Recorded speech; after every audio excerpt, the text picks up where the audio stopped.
নারায়ণগঞ্জের রিসোর্টে নারীসহ হাতে নাতে ধরা হেফাজত নেতা মামুনুল হক, স্ত্রীর সঙ্গে অডিও ফাঁস। করোনার ভয়াবহতায় সোমবার থেকে 1 সপ্তাহ লকডাউন, চালু থাকবে জরুরি সেবাদানকারী প্রতিষ্ঠান। সংক্রমণ ও মৃত্যুর ঊর্ধ্বগতি, 24 ঘন্টায় মারা গেছেন 58 জন, নতুন শনাক্ত 5,683। গণপরিবহনে উপেক্ষিত সরকারি নির্দেশনা, স্বাস্থ্যবিধি মানতে রেল যাত্রীদের অনীহা। রোজার আগে বাড়ল টিসিবির পণ্যের দাম, মিলছে না চাহিদা মাফিক, মান নিয়েও প্রশ্ন।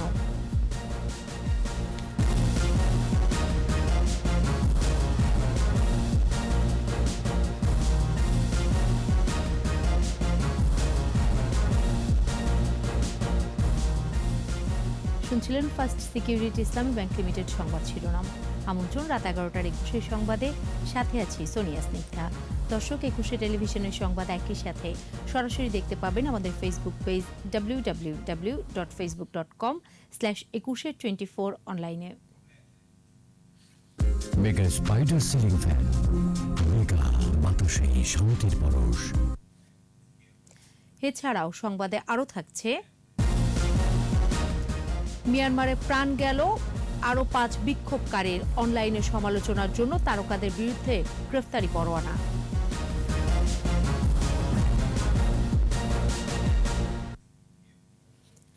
নারায়ণগঞ্জের সোনারগাঁওয়ে বিলাসবহুল রয়্যাল রিসোর্ট থেকে হেফাজত নেতা মামুনুল হককে নারীসহ আটক করা হয়েছে। মামুনুলের দাবি, স্ত্রী আমিনা তৈয়বাকে নিয়ে রিফ্রেশমেন্টের জন্য রিসোর্টে গিয়েছেন। স্থানীয়রা কাবিননামা দেখতে চাইলে মামুনুল বলেন আল্লাহর নামে বিয়ে করেছেন, তবে ওই নারী বলছেন তার নাম জান্নাতারা। পরে হেফাজত কর্মীরা রিসোর্টে ভাঙচুর করে মামুনুলকে ছিনিয়ে নিয়ে যায়। বিস্তারিত জানাচ্ছেন দীপু শিকদার। সন্দেহজনক গতিবিধি আর নারী নিয়ে নারায়ণগঞ্জের রয়্যাল রিসোর্টে প্রবেশের পর স্থানীয় লোকজনের হাতে আটক হন হেফাজত নেতা মামুনুল হক।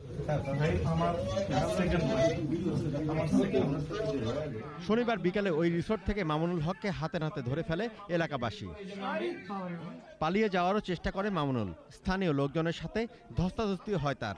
আমরা যখন আপনারা না আসলাম, আপনি আমাদেরকে ধাক্কা দিয়ে আপনি কেন পালাতে চাইলেন? আমি সাধারণ মানুষ, আপনি তো আপনি কথা বলতেছেন কেন? মুহূর্তেই এই খবর ছড়িয়ে পড়লে রিসোর্টে ভিড় বাড়ে। স্থানীয় সাংবাদিকরাও হাজির হন। পরে জেলা ও থানা পুলিশের কর্মকর্তারা সেখানে যান।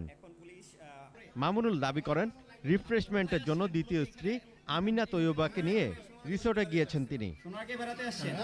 সোনাকে কেউ জানে? ওলামা একরাম জানে কেউ?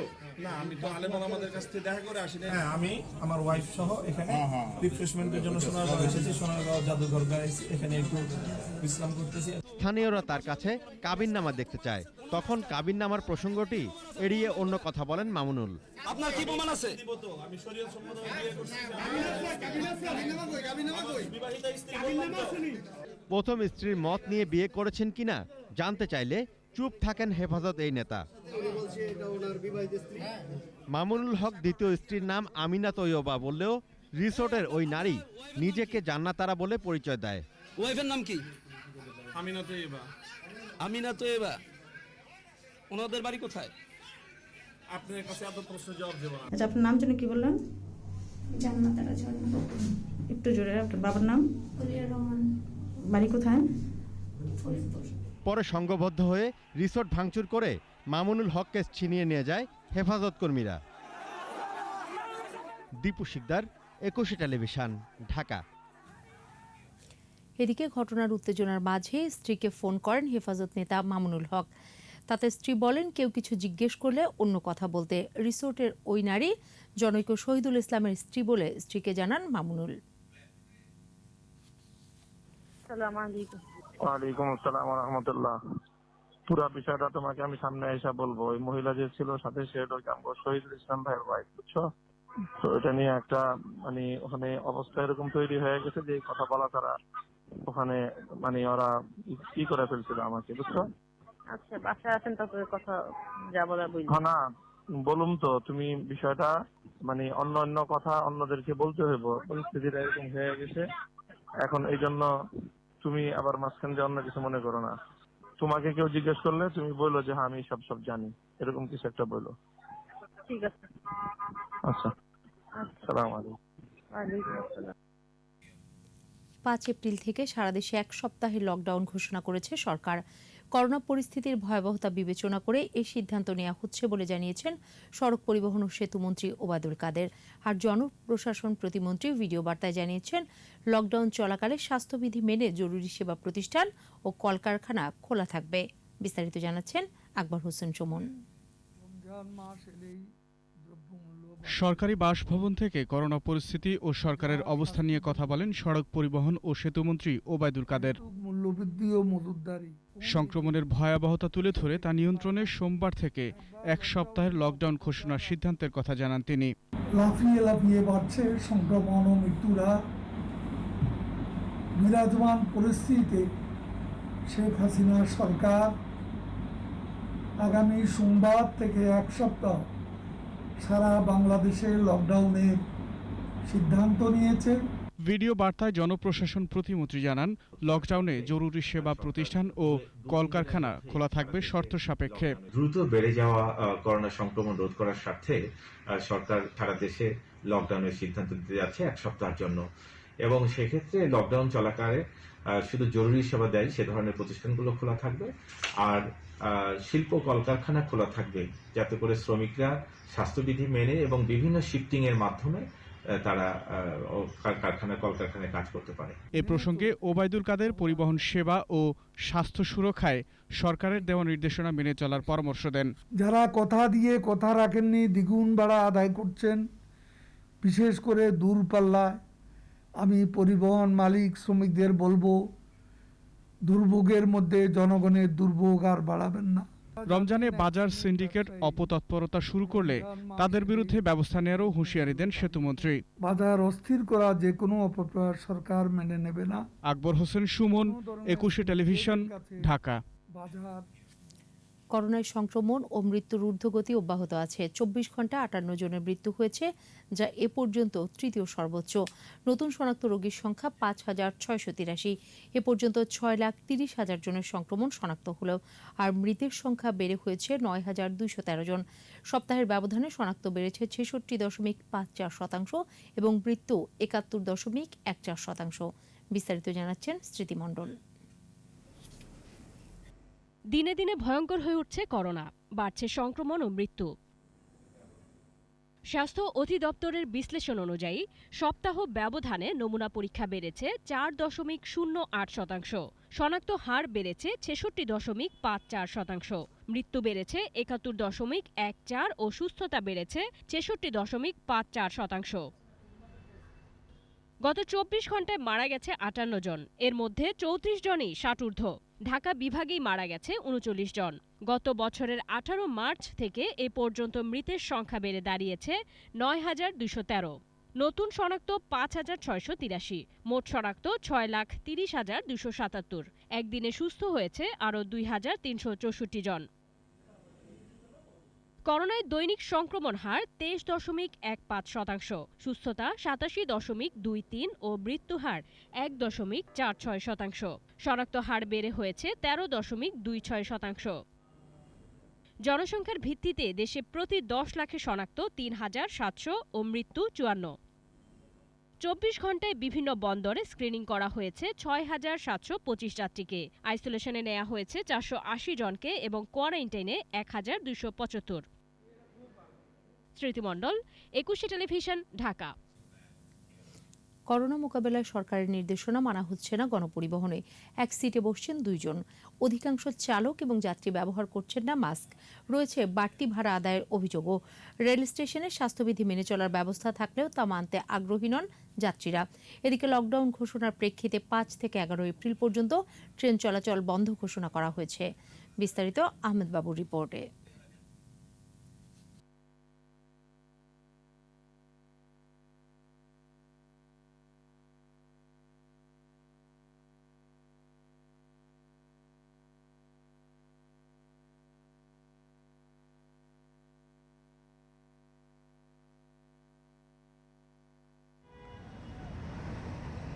করোনা ভাইরাসের বিস্তার বেড়ে যাওয়ার পর গণপরিবহন চলাচলে বেশ কিছু নির্দেশনা দেয় সরকার।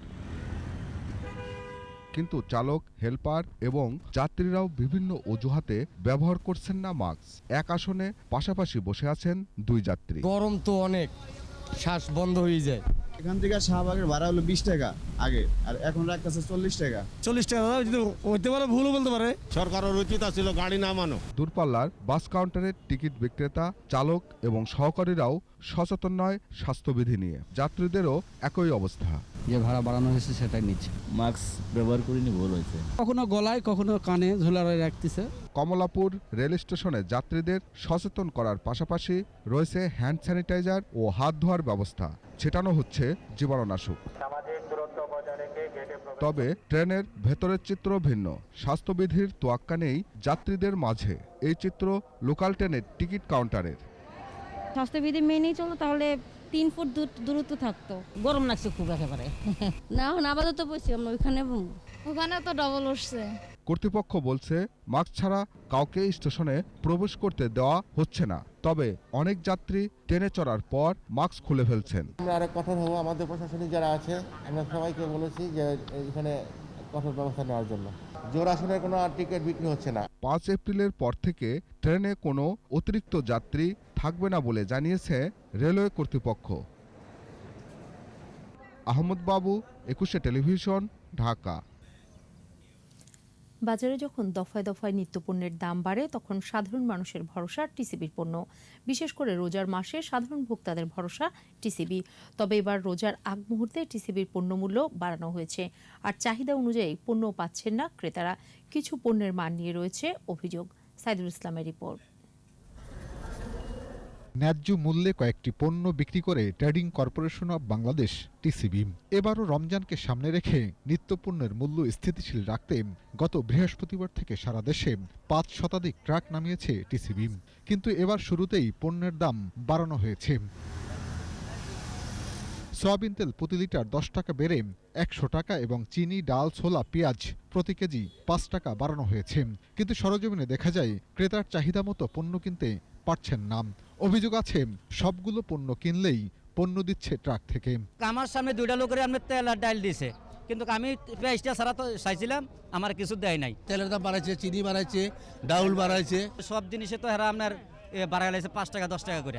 অধিকাংশ পণ্যের মান ঠিক থাকলেও পেঁয়াজের মান নিয়ে প্রশ্ন রয়েছে বরাবরই। বেশ কয়েকটি ট্রাক ঘুরে দেখা যায় টিসিবির পেঁয়াজ অনেক ক্ষেত্রেই পচা। পেঁয়াজগুলো এখন পচা, এটি খাওয়ার মতন নাই, এটি দেখতেছি আমি। দেশি পেঁয়াজ দেখ 10 টাকা বেশি নেই, কোনো সমস্যা নাই। পেঁয়াজ পচা, পেঁয়াজ এগুলো ভালো না। দেখা যায় ভালো, ভিতর দিয়ে পচা। ক্রেতাদের অভিযোগ, এ পেঁয়াজ না কিনলে অন্য পণ্য দেয়া হয় না। আমরা সময় ব্যয় করছি, আমরা 2 পয়সা কম পাবো দেখে, এখন এটা বাধ্যতামূলক আমাদেরকে নিতে হচ্ছে। পেঁয়াজ নিলে আমাকে ডাল দিব, পেঁয়াজ না নিলে ডাল দিব না, এটা কি সরকারে বলে দিছে? তবে বিক্রেতারা বরাবরই এই অভিযোগ অস্বীকার করছেন। বাধ্যতামূলক করছি না স্যার, জিজ্ঞেস করেন এই যে আপনার পাশে। পচা পেঁয়াজ অফিস থেকে মানা করছে দিতে, আমরা পচা দেই না। রমজানে যেখানে বাজারে মুনাফালুবিদের দৌরাত্ম্য বেড়ে যায়, সেখানে টিসিবির পণ্যের দাম বাড়ানো কতটা যৌক্তিক সে প্রশ্ন সাধারণ মানুষের। সাইদুল ইসলাম, 21 টেলিভিশন, ঢাকা। নিচ্ছি প্রিমিয়ার ব্যাংক লিমিটেড সংবাদ বিরতি। নো মাস্ক নো সার্ভিস বিধি মেনে চলুন, সুস্থ থাকুন। যখন ফিরছি তখন অন্যান্য খবরের সঙ্গে আরও থাকবে। করোনা মহামারীর মাঝে কাল বিজিএমইএ নির্বাচন, 35 পরিচালক পদে প্রার্থী 70 জন। 21 গ্রন্থমেলায় বেচা বিক্রি নিয়ে হতাশা, লকডাউনের সিদ্ধান্তে মিশ্র প্রতিক্রিয়া।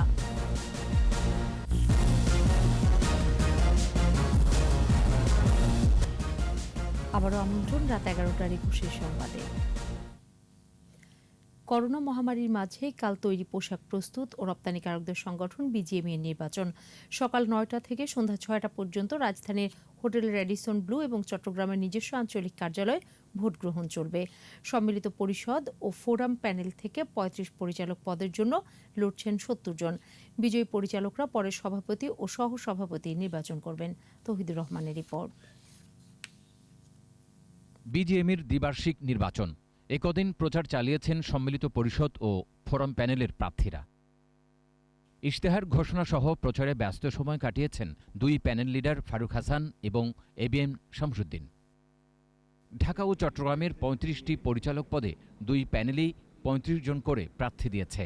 এদের মধ্যে কয়েকজন তরুণ প্রার্থী রয়েছেন। সাবেক সভাপতি প্রয়াত আনিসুল হকের ছেলে নাভিদুল হক লড়ছেন ফোরাম প্যানেলের হয়ে। করোনার কঠিন সময়ে সামনে থেকে নেতৃত্ব দেওয়ার কারণেই ভোটাররা ফোরাম প্যানেলকে বেছে নেবে বলে আশাবাদী নাভিদুল। করোনা আউটব্রেকের সময় বেশ অনেক অর্ডার ক্যান্সেল করেছে, বাংলাদেশের অনেক টাকা আটকে গেছিল বিদেশি ব্র্যান্ডের হাতে, সেগুলো ফিরিয়ে আনা, এখানে একটা বিরাট কর্মযজ্ঞ হয়েছে যেটা সুফল মেম্বাররা অলরেডি পেয়েছেন। সো আশা করি যে তারা ফোরামকে দেখবেন সেই ডিফারেন্সিয়েশনে। সম্মিলিত পরিষদের হয়ে লড়ছেন রাজশাহী বিশ্ববিদ্যালয়ের সাবেক ভিসি ও উদ্যোক্তা ডক্টর মাজহারুল ইসলামের ছেলে শোভন ইসলাম। পোশাক খাতকে এগিয়ে নিতে সম্মিলিত পরিষদকে বিজয় করার আহ্বান জানান তিনি। এবং ট্রেডের ওপেনিং এবং ট্রেড ডিফারেন্ট কমিটিতে আমি কাজ করেছি, আইএলওর সাথে কাজ করেছি, কিন্তু আমি সরাসরি বিজিএমের সাথে যুক্ত হতে চেয়েছি বিকজ অফ আমাদের প্যানেলটি অত্যন্ত সুন্দর হয়েছে এবার সম্মিলিত পরিষদের প্যানেল। ভবিষ্যতের চ্যালেঞ্জ মোকাবেলায় দুপক্ষই পোশাক খাতকে এগিয়ে নিতে চায়। আমি টেকনোলজি দিয়ে কিভাবে করে কস্ট অফ ডুইং বিজনেস কমানো যায় এবং ইজ অফ ডুইং বিজনেস কিভাবে বাড়ানো যায় বিজিএম মেম্বারদের জন্য, এটার উপরে আমি কাজ করতে চাই। তারল্য সংকটের কারণে এই ক্ষুদ্র মাঝারি শিল্প এই মুহূর্তে একটা একটা করে ফ্যাক্টরি ঝরে পড়ছে। তো আমার মেইন লক্ষ্য হবে I can help contribute to turn this around by working with the government. আমরা যদি কটন বেস্টের বাইরে যেয়ে কিছু এক্সপার্টিস তৈরি করতে পারি তাহলে আমরা মনে করি আমরা ইজিলি অ্যাডিশনাল $4 to $6 বিলিয়ন আমরা এই ক্যাটাগরিতে অ্যাড করতে পারবো। এবার ভোটার সংখ্যা 2313। 2019 সালে ভোটারের সংখ্যা ছিল 1956 জন। তৌহিদুর রহমান, 21 টেলিভিশন, ঢাকা। করোনা পরিস্থিতি যাই হোক, দেশে উৎপাদন চালু রাখতে হবে, উৎপাদন বন্ধ রাখা যাবে না বলে জানিয়েছেন মৎস্য ও প্রাণী সম্পদ মন্ত্রী সমর রেজাউল করিম। দুপুরে রাজধানীর একটি হোটেলে প্রাণী সম্পদ উৎপাদনের উপকরণ ও প্রাণীজাত খাদ্যের মান নিয়ন্ত্রণ গবেষণাগারের কার্যক্রম ও বিধিবিধান বিষয়ক আলোচনায় যোগদান মন্ত্রী। এ সময় তিনি বলেন, সংকট যত বড় হোক তা মোকাবেলায় সরকারের পাশাপাশি বেসরকারি প্রতিষ্ঠানকেও একযোগে কাজ করতে হবে। সভায় সকলকে স্বাস্থ্যবিধি মেনে চলার পরামর্শ দেন মৎস্য ও প্রাণী সম্পদ মন্ত্রী সমর রেজাউল করিম।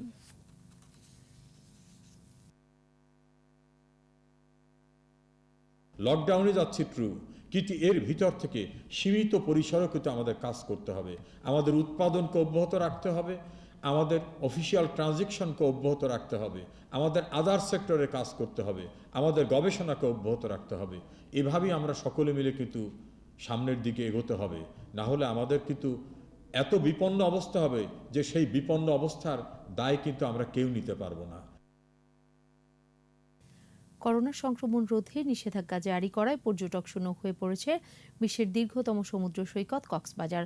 তবে জরুরি প্রয়োজনে স্বাস্থ্যবিধি মেনে হোটেলগুলোতে থাকতে পারবেন অতিথিরা। কক্সবাজার প্রতিনিধি আব্দুল আজিজের রিপোর্ট, জানাচ্ছেন সমর ইসলাম। সারা দেশে করোনার সংক্রমণ বাড়ছে মৃত্যুর সংখ্যাও। ব্যতিক্রম নয় পর্যটন নগরী কক্সবাজারও। এ অবস্থায় 2 এপ্রিল থেকে সমুদ্র সৈকতে পর্যটকদের ভ্রমণে নিষেধাজ্ঞা আরোপ করেছে প্রশাসন। ফলে সৈকতের লাবণী পয়েন্ট, সুগন্ধা পয়েন্ট থেকে শুরু করে সব পয়েন্টই এখন পর্যটক শূন্য। সৈকতের দোকানপাটও বন্ধ। ভ্রমণে এসে নিষেধাজ্ঞায় পড়ে হতাশ হলেও সরকারের সিদ্ধান্তকে যথার্থ বলছেন পর্যটকরা। সরকারের সিদ্ধান্ত ঠিক আছে, কিন্তু অনেক আশা নিয়ে আসছিলাম বিচে নামবো, ঘোরাঘুরি করব, কিন্তু এটা পারতেছি না। ছিলাম অনেক দূর থেকে ফার্স্ট টাইম দেখার জন্য, কিন্তু এসে দেখি যে লকডাউন, এখন তো কিছু করার নাই। পানিতে নামতে পারতেছে না, বিচে যাইতে পারতেছে না, হোটেলে বন্দি অবস্থায় থাকতে হচ্ছে। এদিকে বিধিনিষেধ আরোপের পর সৈকতের প্রবেশদ্বারে বসানো হয়েছে তল্লাশি চৌকি। মাইকিং সহ বিধিনিষেধ মানাতে কাজ করছে জেলা প্রশাসন ও ট্যুরিস্ট পুলিশ। একসঙ্গে যাতে চলাচল না করে সে বিষয়েও আমরা মাইকিং করেছি, জনসচেতনামূলক আমরা কথাবার্তা বলেছি। দেখা যাচ্ছে যে এখানে এত উপচে পড়া ভিড় হচ্ছে, তাতে করে এটি আর নিয়ন্ত্রণ করা যাচ্ছে না। সেজন্য আমরা সাময়িকভাবে এটি বন্ধ ঘোষণা করেছি। আবার যদি পরিস্থিতির উন্নতি ঘটে তখন এটি পর্যটকদের জন্য আবার খুলে দেওয়া হবে। দেশ বিদেশের পর্যটক সমাগমে স্বাস্থ্য ঝুঁকি বাড়ে। বিষয়টি মাথায় রেখে মাস্ক বিতরণ সহ সচেতনতামূলক প্রচারণাও চালাচ্ছে জেলা প্রশাসন। সমর ইসলাম, 21 টেলিভিশন। এবারের আয়োজন বিএসবি গ্লোবাল নেটওয়ার্ক বইমেলা প্রতিদিন।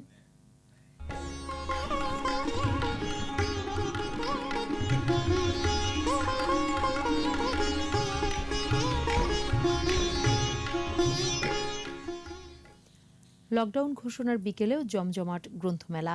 মেলা খোলা রাখা নিয়ে মিশ্র প্রতিক্রিয়া জানিয়েছেন পাঠক লেখকরা, আর বিক্রি নিয়ে প্রকাশকদের মাঝে ছিল হতাশা। মফিউর রহমানের রিপোর্ট। ১৭তম দিন পার করল অমর একুশে গ্রন্থমেলা। ছুটির দিন হওয়ায় বিকেলে পাঠক সমাগম ছিল চোখে পড়ার মতো। লকডাউনের খবরে অনেকেই মেলায় এসেছেন প্রিয় বই সংগ্রহ করতে, আর তাই স্টল ও প্যাভিলিয়নের সামনে যথেষ্ট ভিড়। সুরক্ষা বিবেচনায় লকডাউনকে অনেকে স্বাগত জানালেও কেউ কেউ চান সীমিত পরিসরে বইমেলা খোলা থাকুক। লকডাউন তো আমাদের সুরক্ষার জন্য করা হচ্ছে, তো একদিক দিয়ে সেটাও ভালো। খোলা রাখাটা উচিত হবে না, কারণ এখানে অনেক মানুষ আসা যাওয়া করবে, করোনাটা মানে বাড়তে পারে। করোনা পরিস্থিতির কারণে একটু ভিড় কম, তারপরেও মেলা হচ্ছে। আমাদের বাঙালির ঐতিহ্য, আমাদের সংস্কৃতি যেটা ধারণ করে সেটার সাথে খুব ওতপ্রোতভাবে মিশে গেছে। লেখকরা বলছেন বৃহত্তর স্বার্থে লকডাউন ঠিক আছে। আমি মনে করি যে বইমেলাটা চলতে থাকুক, 14 এপ্রিল পর্যন্ত যেহেতু চলার কথা, চলতে থাকুক, যারা আসার তারা আসবে। 35 বছর ধরেই লিখছি, তবে 94টা কবিতা দিয়ে আমার প্রথম কবিতা গ্রন্থ বের করেছি, সামান্য সরোবর অসামান্য উচ্ছ্বাসে। তবে বিক্রি নিয়ে হতাশ স্টল মালিকরা। লকডাউন হলে তো মানতেই হবে, না মেনে তো উপায় নাই। মেলা খুব একটা ভালো হয়নি, শুরুর দিকে তো খারাপ গেছে। ফেব্রুয়ারি মেলা যদি মার্চে আমরা করি, সেই আমেজটা তো থাকে না। মেলার 17তম দিন সকাল 11টায় খোলে গেট, তবে দুপুর পর্যন্ত খুব একটা ভিড় ছিল না। এদিন মেলায় আসে 144টি নতুন বই। মফিউর রহমান, একুশে টেলিভিশন, ঢাকা। আবারও নিচ্ছি প্রিমিয়ার ব্যাংক লিমিটেড সংবাদ বিরতি। নো মাস্ক নো সার্ভিস বিধি মেনে চলুন, সুস্থ থাকুন। যখন ফিরছি তখন অন্যান্য খবরের সঙ্গে আরও থাকবে। গাজীপুরে পোশাক শ্রমিক হত্যার ঘটনায় 3 বছর পর 2 জন গ্রেফতার। মার্কিন কংগ্রেস ভবনে নাশকতার চেষ্টা, পুলিশ সহ নিহত 2। ক্যাপিটাল হিলের ন্যাশনাল গার্ড মোতায়েন।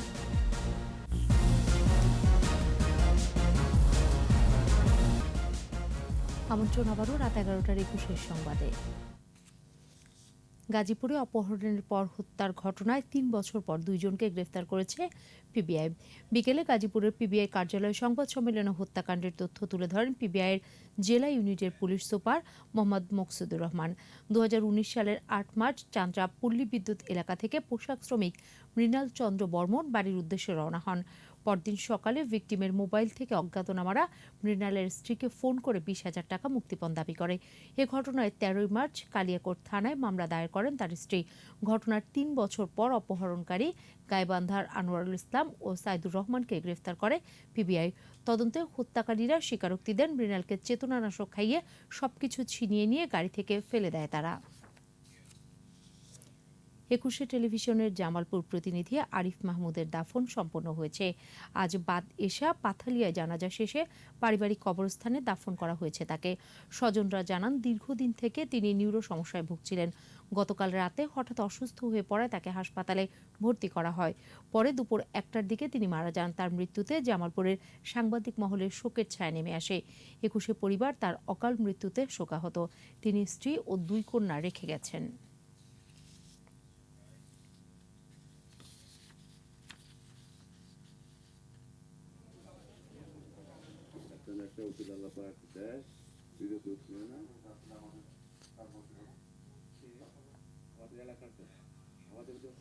এবারে ব্যবসা বাণিজ্যের খবর।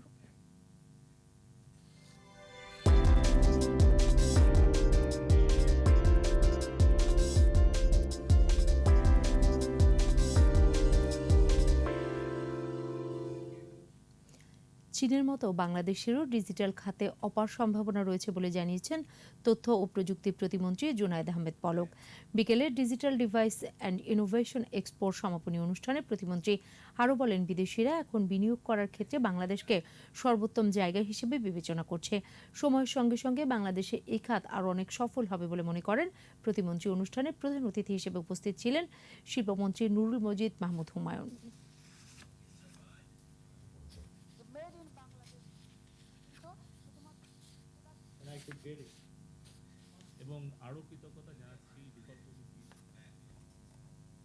টেনিসের খবর। মিয়ামি ওপেনের ফাইনালে উঠেছেন ইতালিয়ান তারকা জান্নিক সিনের। সেমিফাইনালে স্প্যানিশ রবার্তো বাস্তিয়াকে হারিয়ে ক্যারিয়ারের প্রথমবারের মতো এটিপি মাস্টার্সের ফাইনালে উঠলেন ১৯ বছর বয়সী জান্নিক। দুজনের মাঝে লড়াই হয় 2 ঘন্টা ২৬ মিনিট। প্রথম সেটে ৭-৫ গেমে এগিয়ে যান রবার্তো। লিড নিয়েও ধারাবাহিকতা ধরে রাখতে পারেনি তারা। দ্বিতীয় সেটে ৬-৪ গেমে জয় নিয়ে ঘুরে দাঁড়ান জান্নিক। পরের সেটে ৬-৪ গেমে জয় নিয়ে ফাইনালে জায়গা করে নেন শিরোপা প্রত্যাশী জান্নিক সিনের।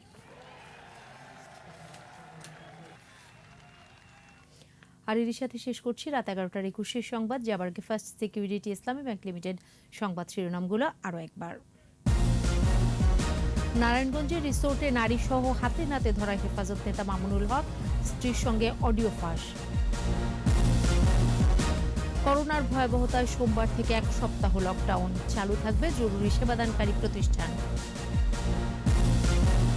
সংক্রমণ ও মৃত্যুর ঊর্ধ্বগতি, ২৪ ঘন্টায় মারা গেছেন ৫৮ জন, নতুন শনাক্ত ৫,৬৮৩। গণপরিবহনে উপেক্ষিত সরকারি নির্দেশনা, স্বাস্থ্যবিধি মানতে রেলযাত্রীদের অনীহা। রোজার আগে বাড়ল টিসিবির পণ্যের দাম, মিলছে না চাহিদা মাফিক, মান নিয়েও প্রশ্ন।